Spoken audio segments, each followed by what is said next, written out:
Sometimes you slowly stop feeling emotionally connected to the world around you without even realizing it at first. Life continues normally on the outside. You still answer messages, go through routines, and keep functioning every day. But internally, something starts feeling distant, like part of you quietly disappeared emotionally somewhere along the way. And maybe lately, you've noticed that conversations no longer affect you the same way they once did. Moments that should feel meaningful now feel strangely muted. Even happiness fades quickly before you can fully hold on to it.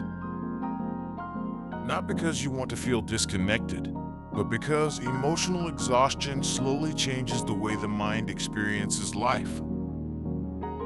When someone spends too long emotionally overwhelmed, the nervous system eventually becomes tired of staying emotionally exposed all the time. So little by little, the mind begins protecting itself by creating emotional distance, not as weakness, as survival. Because constantly carrying stress, loneliness, disappointment, and emotional pressure eventually becomes exhausting for the brain itself.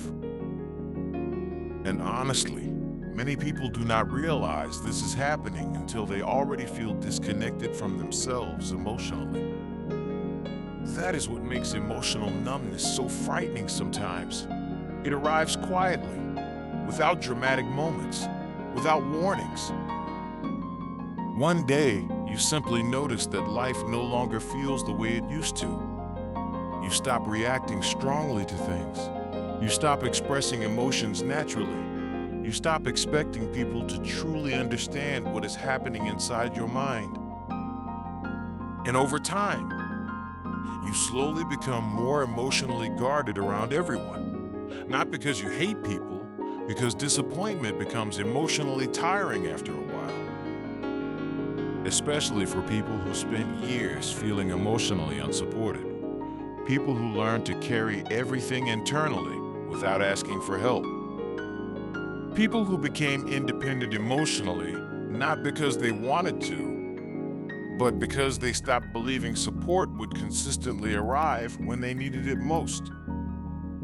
And eventually, that emotional self-protection changes the way relationships feel too. Connection becomes harder. Vulnerability feels unsafe. Even moments of closeness can start feeling emotionally distant, like part of you is always holding something back subconsciously. Not because you're cold, because your mind became afraid of being emotionally overwhelmed again. Sometimes emotional exhaustion does not look dramatic from the outside. Sometimes it looks like functioning normally, while internally feeling disconnected from almost everything. Still smiling, still working, still speaking normally, while quietly feeling emotionally absent most of the time. And honestly, that invisible exhaustion becomes incredibly lonely after a while, because most people around you never fully see how much emotional energy it takes just to keep functioning every day. They see the calm version of you, the productive version of you, the version that still appears okay externally. But they do not see the constant emotional fatigue happening underneath everything.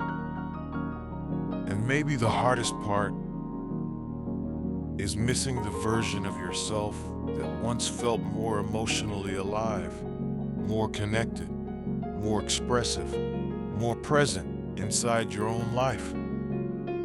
Because emotional numbness does not only disconnect people from pain sometimes, it can disconnect them from joy too. But feeling emotionally detached does not mean you are broken. It often means your nervous system has been emotionally overloaded for too long, without enough rest, safety, or emotional support. And maybe healing begins the moment you stop attacking yourself for feeling numb.